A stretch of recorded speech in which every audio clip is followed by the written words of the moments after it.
Oke, apa yang membuat kamu tertarik menjadi santri? Karena saya ingin pintar tanpa kehilangan etika.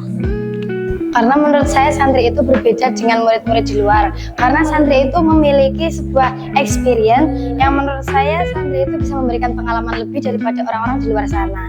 Dan mesti santri itu bisa memberikan pengalaman yang lebih dan lebih berkesan daripada orang-orang yang di luar sana.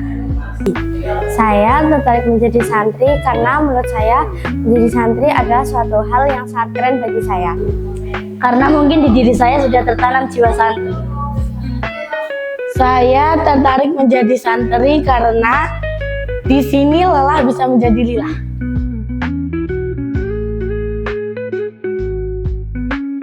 Mengapa kamu memilih mondok di Al-Fatah? Nggak tahu sih, awalnya saya coba-coba ketagihan. Justru karena alasan saya itu karena rumah saya dekat dan menurut saya mondok itu nggak perlu jauh-jauh, yang penting manfaatnya. Dan dekat dari rumah itu lebih mudah supaya kita lebih nyaman dan lebih bisa menyamankan dengan lingkungannya. Saya memilih mondok di Al-Fatah Kikil karena menurut saya di sini pondoknya itu menyenangkan dan saya bisa menambah pengalaman dan juga pengetahuan baru di sini. Karena saya mengikuti jejak ayah saya. Sebenarnya saya dulu mau mondok di dekat rumah saya, tetapi mas saya di situ tapi nggak mondok, terus saya takut ikut pulang. Sudah berapa tahun mondok di sini? Saya udah hampir 3 tahun di sini, udah mau lulus. Jangan lupa buket ya. Saya mondok di sini sudah hampir 2 tahun. Saya mondok di sini hampir 2 tahun. Hampir 3 tahun sih, tapi mau 6 tahun. Mau 3 tahun.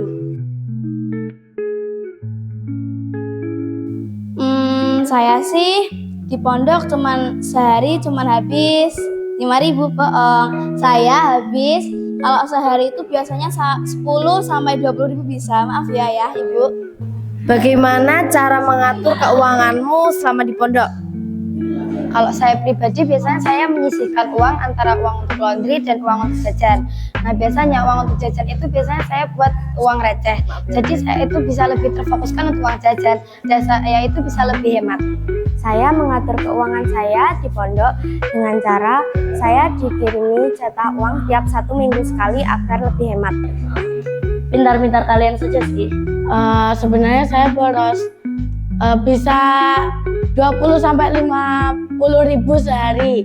Cuman saya sehari itu nabung walaupun cuma 500 perak. At least aku udah berusaha nabung, guys. Menjadi panitia kemah ke SMP. Saya pernah mengikuti organisasi OSIS, Pramuka, dan lain-lain. Menurut saya pengalaman dengan lingkungan pergaulannya, karena pergaulan di pondok itu beda dengan pergaulan di luar. Jadi menurut saya di sini tuh bisa menambah pengalaman dan menambah wawasan kita dengan berteman dengan teman-teman yang tentunya beda-beda sifatnya dan kita bertemu setiap hari. Jadi itu memberikan pengalaman kita menjadi lebih baik lagi untuk bergaul.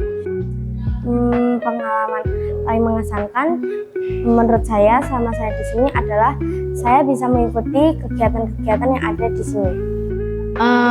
Bisa mengikuti banyak organisasi. Saya kan ke kamar mandi mau wudhu, ternyata sama aku pleset. Saya tarik mukena kakak kelas saya nggak tahu, nggak kenal. Tapi saya nggak minta maaf, saya sangat minta maaf ya kalau kakak kelas saya lihat ini. Menurut saya kalau pengalaman lucu itu setiap hari lucu karena teman-teman saya itu random modelnya, semua itu lucu. Jadi membuat saya setiap hari itu bisa tertawa dan membuat saya lebih senang kalau di pondok. Pengalaman paling lucu apa yang pernah kamu alami? Menurut saya banyak sih pengalaman lucu yang pernah saya alami di sini hingga saya nggak bisa nyebutin satu-satu. Kayaknya semua lucu sih, cuman nggak perlu lucu-lucu lagi, saya udah lucu.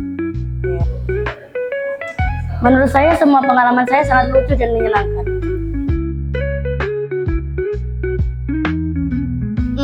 Nunggu bukber sih pas bulan Ramadan. Bentar lagi Ramadan ya? Iya. Hal apa yang paling kamu sukai selama di pondok? Saya paling suka jika ada waktu luang dan saya bisa bercerita dengan teman-teman saya di waktu luang itu. Berkumpul bersama teman-teman saya. Ketika saya berkumpul dengan teman-teman saya, karena teman-teman saya itu sudah bagaikan rumah kedua ketika saya lelah. Cilok belakang. Ya enggak, tapi di sini tuh kayak kegiatan-kegiatannya itu saya suka semua gitu loh. Jadi saya suka semua yang ada di sini. Terus siapa orang yang paling berjasa dalam hidupmu selama kamu di pondok? Tentu saja kedua orang tua saya. Orang yang paling berjasa di hidup saya selama saya di pondok adalah kedua orang tua saya, karena mereka selalu mendukung dan juga membiayai saya hingga saya berada di titik ini. Tentunya ayah dan ibu saya, karena mereka sudah rela banting tulang buat aku. Ini terharu sekali kepada orang tua saya gitu loh. Pastinya guru saya dan orang tua saya. Yang pertama tentunya orang tua saya, karena orang tua saya itu sudah merawat saya dari kecil sampai saya besar dan tentunya berbagai jasa yang belum saya bisa balas. Yang kedua itu tentunya teman saya yang sudah menjadi support system kedua buat saya. Sudahkah kamu ucapkan terima kasih kepadanya? Belum. Arigatou gozaimasu, Mama, Papa. Makasih ya sudah mau biayain aku. Kak, ini sih. Oke. Oh, tentu sudah. Emang udah ucapin terima kasih? Belum. Ini mau ucapin. Ayah, Ibu, makasih ya. Kamsahamnida, Oma, Apa udah mau biayain aku sekolah di sini sampai aku jadi kayak gini. Intinya makasih.